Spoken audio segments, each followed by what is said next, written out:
स्वामी जी, अब थोड़ी बात हम वानप्रस्थ जीवन की करते हैं। आजकल वानप्रस्थ जीवन कम लेते हैं, बहुत कम संख्या में लेते हैं, जबकि पुराने सिस्टम में वानप्रस्थ जीवन लोग प्राय लेते थे, क्योंकि 100 वर्ष की उम्र थी और एक अच्छा जीवन सिस्टम था, लोभ नहीं था व्यक्ति को, व्यक्ति शांति चाहता था और लोग मुक्ति की नींव लगाना चाहते, इसलिए लेते थे। लेकिन आज भी ले रहे हैं, चाहे थोड़े ही ले रहे हो।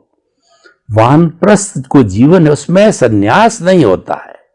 घर में रहते हुए घर से दूर, यानी अपना काम धंधा धन संपत्ति अपने बच्चों को सौंप देता है 51-55 साल की उम्र के अंदर, और फिर वो लोक कल्याण जगत कल्याण जय जगत उस काम के अंदर लग जाता है, लेकिन रहता घर में ही है, सन्यासी नहीं हुआ। तो क्योंकि वह अपनी संपत्ति का हिस्सा दे देता है और उसके बाद में वह जो है वानप्रस्थ को प्राप्त हो जाता है, उसकी होल्ड पकड़ जो पहले थी वो कमा के देता था अपने परिवार को, वो ढीली हो जाती, क्यों नेचुरल होनी है, क्योंकि उसका उद्देश्य और उसकी दिशा बदल गई। तो धीरे धीरे ज्यों व्यक्ति वानप्रस्थ जीवन में आगे बढ़ता है त्यों ऐसा उसको अनुभव होता है और ऐसा उसके साथ उसकी संतान करती है। धीरे धीरे वैल्यू इंपॉर्टेंस समाप्त कर देते हैं, उसकी बात को नहीं मानते, उसकी तवज्जो को नहीं मानते, और कई कई तो इतने मुंह फट होते हैं, कह देते हैं कि अब आप तो अपना माला फेरो भजन करो और आपको क्या लेना देना, आप मालिक नहीं, आपकी मिल्कियत नहीं, आपकी ओनरशिप नहीं, सब आपने दे दिए, तो क्यों पंचायती करते हो। ऐसे कठोर शब्द ही बोलता है, मतलब कुल मिला के उसके परामर्श को नहीं मानता है, जबकि वो सब कुछ क्रिएट उसका ही किया हुआ होता है। तो उसको बड़ी मायूसी होती है, लेकिन मायूसी होने से क्या होता है, ये तो कुदरत के कानून से चलता, वो बात अलग है। लेकिन फिर भी व्यवहार दृष्टि से, रिलेटिव सत्य की दृष्टि से, आप जो है अध्यात्म विज्ञान की दृष्टि से ऐसे युवाओं को, परिवार के सदस्यों को थोड़ा उद्बोधन दीजिए कि आखिर में जो वानप्रस्थ जीवन लिया तो उसका कोई मकसद है, वो अभी एक परिवार का हिस्सा है, ऐसा नहीं कि वो अलग हो गया उससे। तो थोड़ा उनका माइंडसेट को आप अच्छा बनाइए। प्रश्न के लिए धन्यवाद। देखो, व्यवहारिक प्रश्न है और व्यवहारिक प्रश्न के अंदर दृष्टिकोण भी वही रिलेटिव सत्य का रहेगा। बात सही है कि आज माँ बाप और बच्चे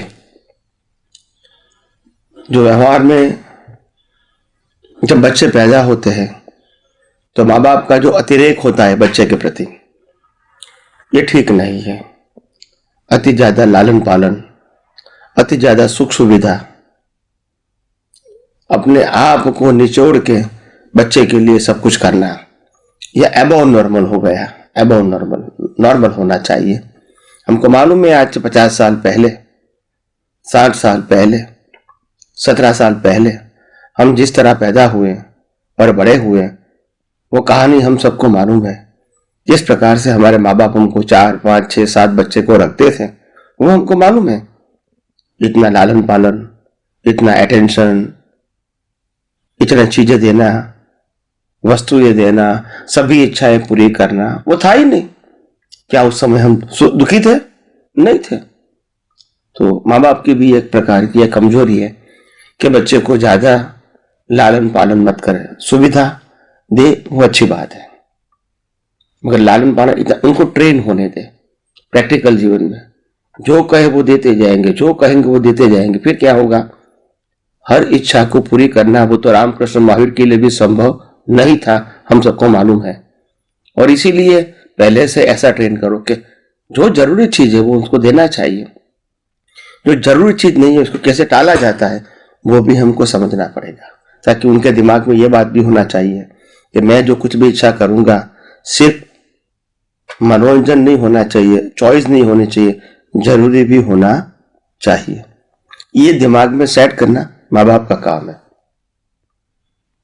फिर जैसे जैसे बच्चे को पढ़ाते हैं, बच्चे जॉब में लग जाता है, फिर वो शादी करवाते, बहू आती है, उनके बच्चे आते हैं, हमारी भी उम्र बढ़ती है, तो हम सब माँ बाप लागने के बस कि भी मेरा तो एक ही बच्चा है, 2 ही बच्चा है, तो मैं सभी मिलकर बांट दूं और भगवान का नाम लेता रहूंगा तो मेरे लिए भी अच्छा हो जाएगा, उनके लिए भी कोई झगड़ा नहीं रहेगा। ये जो करते हैं ये बहुत गलत करते हैं। बात हकीकत है कि आपकी मिल्कियत आपके बच्चे पास ही जाएंगी, उसमें कोई दो राय नहीं है।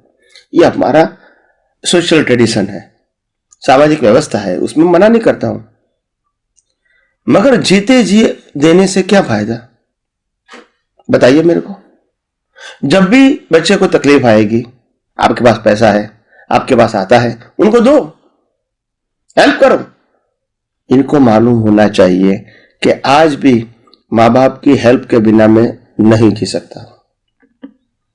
अगर आपने संपत्ति दे दिया तो समझते बस ये तो मेरी हो गई, अभी मेरी हो गई तो मैं मानता हूं कि संपत्ति से मैं जी सकता हूं, पगार भी आता है, ब्याज भी आता है, मैं थोड़ा बिजनेस भी कर लेता हूं, इसमें से कमा लेता हूं, माँ बाप की क्या जरूरत है। यानी आपने आपकी वैल्यू खुद खत्म कर दिया इनको बड़ा बना के।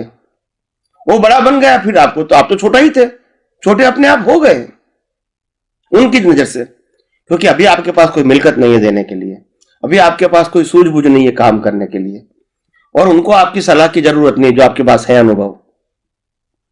तो आप समझो फिजिकली काम कर नहीं सकते हैं, इकोनॉमिकली आपके पास पैसा नहीं है, आपके पास बौद्धिक ज्ञान है वो उसको जरूरत नहीं है, आपकी वैल्यू क्या रहेगी बताइए मेरे को। Use your common sense. तो कहने का मतलब बच्चे को देना है तो दे दो। कैसे दो? कागज में। मेरे मरने के बाद, मेरी माता माँ बाप को मरने के बाद ये मिल्कियत इस प्रकार से आपको बांटी जाएगी, बट नॉट बिफोर। वहां तक मालिकी हमारी ही रहेगी। कि जो वानप्रस्थम वाले हैं उसको इस प्रकार का फिजिकली देना नहीं चाहिए। अगर इसको चाहिए सिर्फ कागज का टुकड़ा, क्या मिलेगा कि मेरे और मेरी पत्नी को गुजरने के बाद ये मिल्कियत तो इस प्रकार से बांटी जाएगी। वो टुकड़ा लेना है तो ले सकते हैं कभी भी, मगर मिल्कियत फिजिकल फॉर्म में, मालिकी के फॉर्म में हमारी हाजिरी में नहीं दिया जाएगा। और आज भी आपको तकलीफ होगी, मेरे पास आओगे तो मेरे से जो कुछ हो सकता है मर्यादा में रह के मैं करूंगा, मगर आपको इतना तो एहसास होना चाहिए आज भी माँ बाप की जरूरत मेरे को है। दे दिया, जरूरत ही नहीं है, और सब कुछ दे दिया तो मालूम है उनके पास है भी नहीं कुछ, जाने से फायदा भी क्या है। उनकी पत्नी भी कहेगी क्यों जाते हो बार बार, क्यों जाएंगे, आखिर क्या है उनके पास, क्या लेना है। तो मेरा कहने का मतलब सोच बदल जाती है, ऐसा नहीं होना चाहिए। अगर बच्चा कहता है कि पिताजी मेरे को 25 लाख चाहिए बिजनेस के लिए और आपके पास है तो मेरे को दे दो, तो मिल्कियत के हिस्से में से मत दो, आपको उनके पास लोन देना है या तो पार्टनर बनना है जिसमें आपकी सिग्नेचर होगी एक भी चेक पास करने के लिए। मतलब उसको मालूम होना चाहिए कि ये मनी का बिजनेस करते हैं वो because of my money, not your money. इसमें से आपको हिस्सा मिलेगा। अब मैं हिस्सा नहीं लूंगा, आपको हिस्सा दूंगा। मिल्कियत मेरी है, कैपिटल मेरी है, मेहनत आपकी है, हिस्सा दूंगा। तो कहने का मतलब यह है कि अगर आप कंट्रोल छोड़ दोगे फिर कहूंगा मैं दुखी हो गया, तो फिर क्या करेंगे। इसमें बच्चे के ऊपर विश्वास अविश्वास की बात नहीं है, मगर आप अपना हथियार क्यों छोड़ देते हैं। मरने के बाद तो देना ही है, वो सुनिश्चित है, उसमें कोई क्वेश्चन मार्क नहीं है। बच्चा भी कहेगा कि भाई मरने के बाद तो मिलने वाला है, आज मेरे को दे दे तो अच्छी बात है, मैं उसको काम में लगाना चाहता हूं, तो फिर हमको देना चाहिए। मगर कैसे?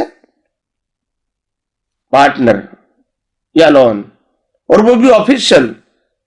जैसे एक दूसरे व्यक्ति को हम लोन देते हैं उसी प्रकार से ऑफिशियल पेपर, उसमें जो भी कंडीशन चाहिए वापस लेने के लिए वो सब कुछ कंडीशन होनी चाहिए। नो सॉफ्ट लेटर, जैसे बैंक वाला आपको देता है, कैसे देता है, इस प्रकार का ही पेपर चाहिए, टर्म्स एंड कंडीशन। तो बात ऐसी होनी चाहिए कि उनको मालूम होना चाहिए, जब मैनेजर के पास जाएगा तो विनती करेगा कि मेरे को पैसा दो, 10 लाख दो, 15 लाख दो। जो भी कहेगा वो मानेगा, जो भी कहेगा वो पेपर देगा और कहेगा कि ये तो उनकी बहुत बड़ी इज्जत है कि हमको ये लोन पास करवा दिया, फिर भी उनको पैसा देने का। और आपने बिना कुछ प्रोसीजर किए पैसा दिया, कोई वैल्यू नहीं। तो आप समझो कि where is the mistake of your procedure, mistake of your understanding.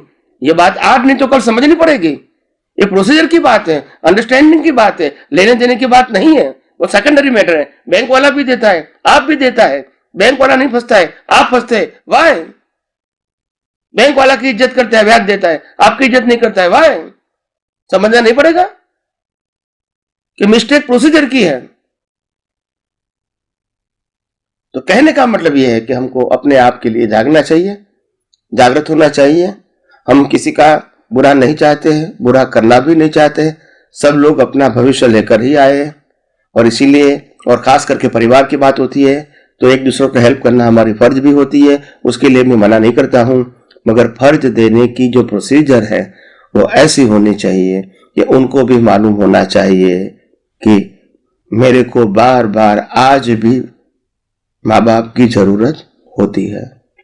ऐसा एहसास नहीं कराओगे, फिर आप कहोगे कि हमारी वैल्यू कम हो गई है, हमको मानता नहीं है, हमारी बात को सुनता नहीं है, हमारे में इंटरेस्ट नहीं है। वो उनकी गलती नहीं, आपकी गलती है। यू आर मैच्योर, आप उनसे बड़े हो, आप उनके बाप हो, वो आपके बाप नहीं है। गलती आपकी कही जाएंगी। ओवर कॉन्फिडेंस, और ज्यादा प्रेम कर दिया आपने, बस फिर दुखी होने का। तो आइए हम सब ऐसी सामाजिक बातों को भी अपने भविष्य के लिए और परिवार के भविष्य के लिए और सबकी अच्छाइयों के लिए यथार्थ रूप में समझने की कोशिश करें और व्यवहार भी हमारा उत्तम आदर्श बनाए, ताकि हम भी सुखी रहे, परिवार भी सुखी रहे और हम सब सुखी होकर आगे बढ़े और हमारा जीवन का एग्जाम्पल हजारों लोगों को काम में आए। यही मेरी आपको सद्भावना है।